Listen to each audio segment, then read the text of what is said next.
Hey, it's me, Nalthazar, and welcome to another video. In this one, I'm going to be going over my tier list for dual-colored Planeswalkers, and which ones I think you should get when we get that big sale this week. Now, if you're watching this later and the big sale's not coming, that's fine.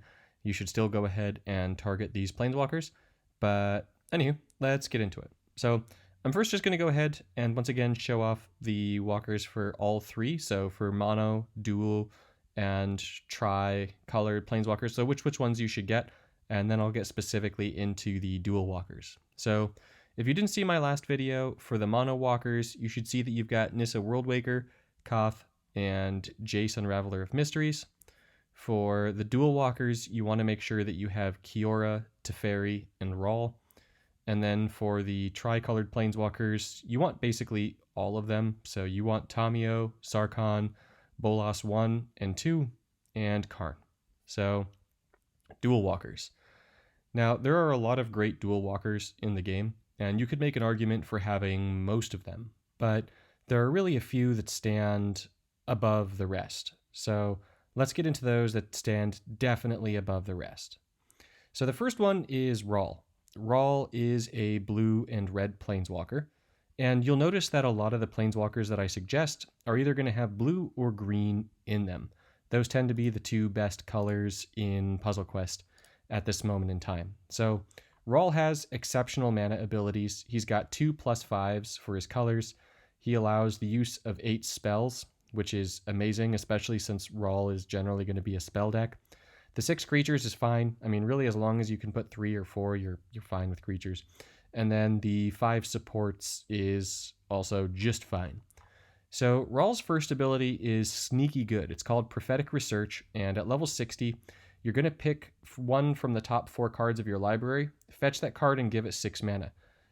Then you're going to dump the rest of them in your graveyard. Now, it giving that card mana and then it putting everything else in the graveyard is part of what makes Rahl such an amazing walker. You can use him with graveyard abilities. You can use him just to filter to meet objectives. It's a really, really powerful ability. The second ability, I can honestly say that with all my uses of Rahl, I've used probably less than 5 times. So Rechargeable Blast is going to deal damage to target creature equal to the number of spells in your graveyard times 3. Then the first spell in your hand gains that amount of mana. Yes, you can use this to destroy creatures. Yes, you can use it to charge spells. But really, I just find myself using the first and the third ability. And that third ability, Flux of Genius, is going to create a support with 4 shields that makes it so that whenever you cast a spell, the support deals 6 damage to any target, and then you draw 2 cards. So you can use that 6 damage to kill a creature. You can use that 6 damage to ping a player. It's very versatile. The only thing I don't like about it is that you have to select your target. So it can make Rahl a bit tappy.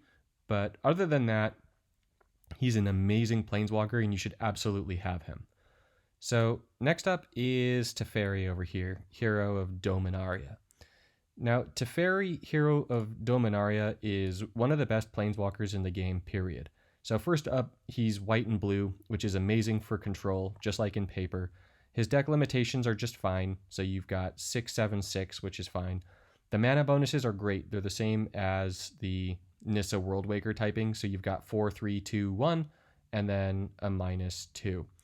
Now, with Teferi, apart from having amazing mana gains, and it's amazing because he's got some of basically everything. So no matter what planeswalker you're playing against, you can defensively match gems. But the abilities are pretty good too. I actually find myself using all 3 of them. So the first ability is going to return target creature that costs 12 or less to your opponent's hand and increase its cost by 5. I really only use this on tokens for the most part, so it basically just kills a token, and with how many token decks I run into, that's fantastic.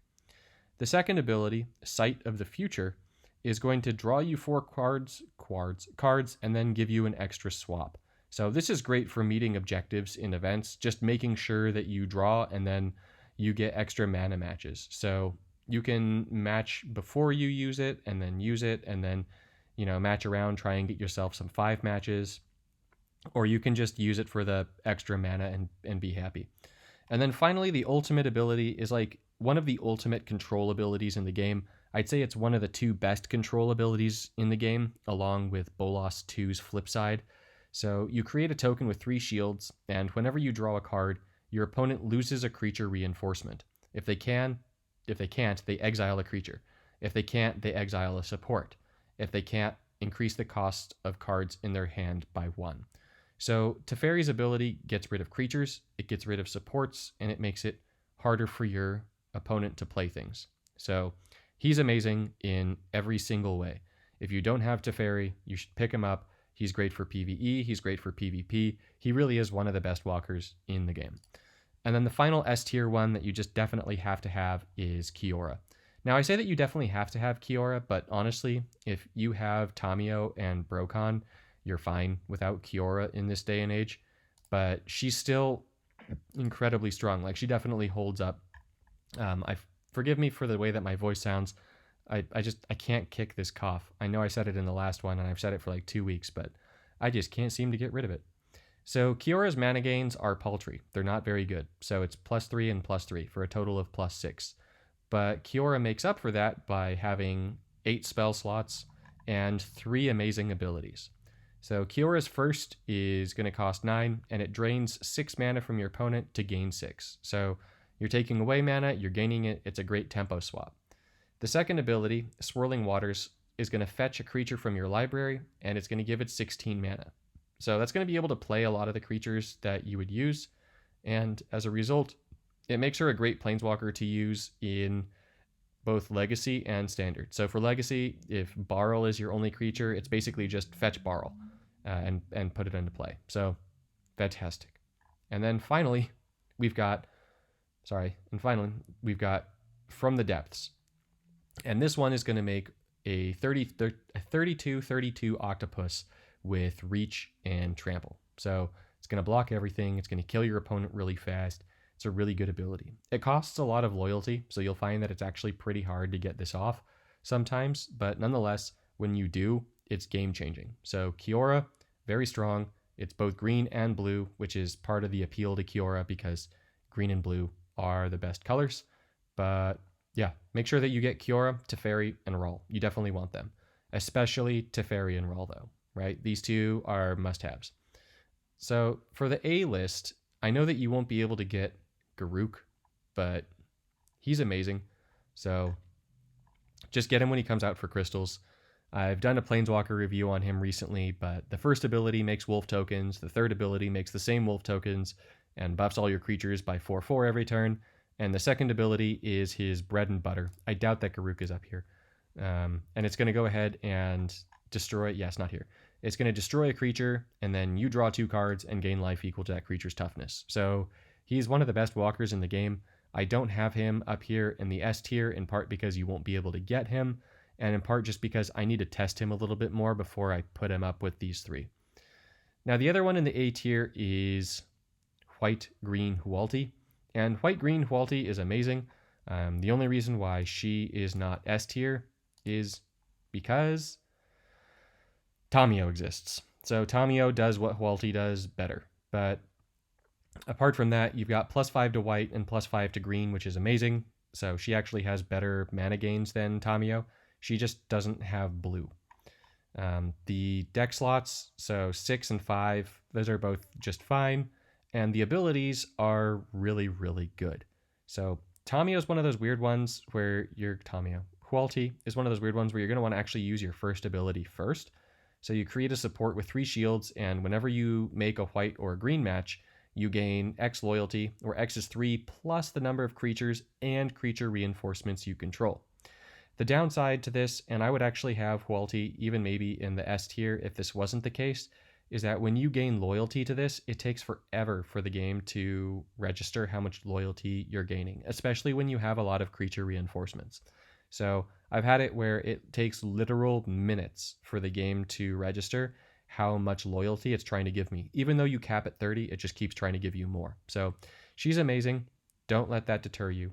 And then the second ability is going to give a creature trample, berserker, prevent damage, gets XX until end of turn, where X is the amount of creatures you control times 2. So a max of 6/6, but really this is just going to make you kill your opponent's creatures.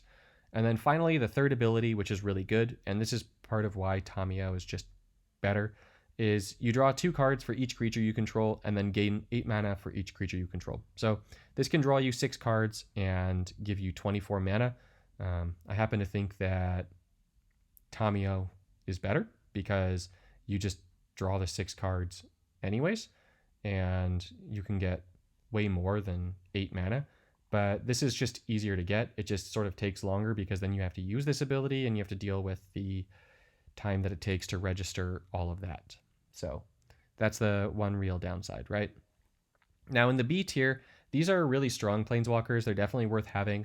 I would actually argue that for newer players, Nahiri is an A tier planeswalker, but for people with bigger collections, she's a B tier planeswalker. But definitely in the bronze and silver, maybe even gold tier, Nahiri is a step up. She's really strong. So let's go ahead and start with Domri here. Domri is an amazing planeswalker. Domri is unfortunately outclassed by Brokon. Were it not for Brokon, Domri would be higher. Now, Domri allows 7 spells, which is great, but only 4 supports, which is kind of a stinker. And as for his abilities, they're all pretty solid. So draw a card, the first 2 creatures in your hand gain Riot. Just think of it as either haste or +1/+1, but having that flexibility is really nice. The second one's going to fetch 2 creatures from your library. They each gain 8 mana, then they gain Trample. The gaining Trample is not a really big deal, but getting 2 creatures and giving them mana is pretty nice, especially for casting creature objectives. So great for that. And then Hunting Grounds is also a really strong ability. So you're going to create a token that has 4 shields, and then at the end of each turn, reinforce your first creature. If you can't create a Gruul Beast token, it's a 4/4. Your creatures with power 5 or more gain Berserker and Trample. So once you get this down, your creatures get really strong and they destroy everything your opponent plays. So it makes Domri really, really powerful. Nahiri is really nice because she actually buffs up all your creatures for really cheap. So her deck limitations kind of suck at 4 and 4 for spells and supports, but that just means that you really can't use a lot in the way of spells and supports. The 9 creatures is pointless because you're not going to use 3 or 4. So, I mean, creatures, big bummer. But this first ability, sorry, my wife came in to say hi. The first ability is going to give all your creatures +4/+4. So that's a pretty nice one for 9. I know that there are other abilities that do that every turn, but just at the beginning phase, it gives you a lot of tempo, which is really nice. The second ability, Lithomancy, is also a solid ability. I know a lot of people don't like it much, but I love it. So you discard a card, draw 2, and then destroy 3 white gems. I love it because it lets you draw cards, which is going to help you get cards for objectives in events. And then in destroying the white gems, you can activate gems, or you can even just gain mana for the cards that you drew. So it's surprisingly useful. And then finally, Harbinger, this last ability, is going to give a creature you control haste and trample. This haste bit very rarely comes in handy, but when it does, it really, really does. And so that creature is also reinforced 4 times until the end of your turn. So that creature just becomes a massive beat stick and is really strong. Now, the final one here in the B tier is Samut. Samut is going to kill your opponent really, really fast. She's great for PvP. So once again, is stuck with that 4 and 4 like with Nahiri, which is one of her big downfalls. Has +5 and +5, which is really nice for mana gains for her colors. And her abilities are pretty solid too. So she's able to give your creatures 2/2 and double strike until end of turn, which ends a match really fast. It can give your creatures Afflict, Berserker, and Trample, which is really nice. That Afflict stacks, which is really cool. Afflict, if you weren't playing back in the Hour of Devastation set, it makes it so that when your creatures are blocked or they hit something with Berserker, they deal their power in damage to your opponent, regardless of the blocker, which is pretty cool. And then with Trample, you deal all the excess damage over 2. And then finally, Test of Might is going to say that it makes a support with 3 shields, and when a creature you control deals damage to your opponent takes an extra 8 damage. It's solid, but not great. I honestly just find myself using the Striker ability a lot. And that brings us to our C on down. So C tier, these ones are pretty good. Arlen was recently updated, and she's a lot stronger now. She might honestly be in that B tier, but I haven't really given her much of the time of day. Oko could wind up being a little bit better. That second ability of his is really good to exile creatures, but the first and third really seem subpar to me. He's green-blue, so just in being green-blue, he might be B or A just because he is, but I just don't know yet. He's not out, and the abilities in general are mediocre, so that's why he's in C.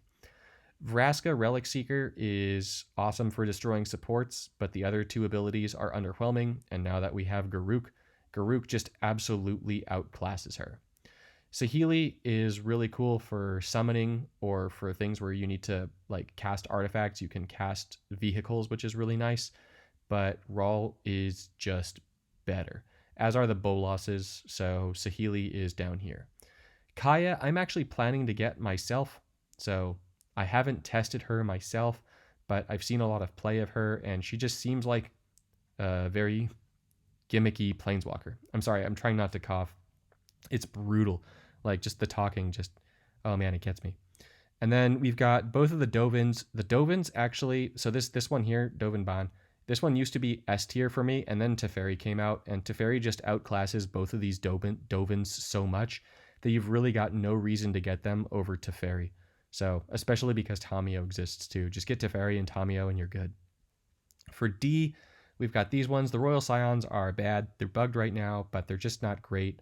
Renin 6 is cool for an idea, but you're better off just using a different red and green walker. I know that you could make a land deck, but Brokon lands is just going to be better. This Vraska here is outclassed by OG Vraska and definitely by Garruk, so there's really no reason to have her. Tezzeret, Master of the Bridge, and this goes for both Tezzerets, by the way, so I know that the other Tezzeret isn't in here, so I think it's Tezzerets 2 and 4. They're both good, they're both gimmicky, they're both artifact fun, but they're both outclassed by Bolas. So they're both fun to have, but you don't need them. This is Cycling Nissa. Cycling Nissa used to be the best planeswalker in the game, bar none, but Cycling got nerfed to the ground, and Cycling is a boring mechanic, so she drops all the way down for me. Her abilities have no use anymore.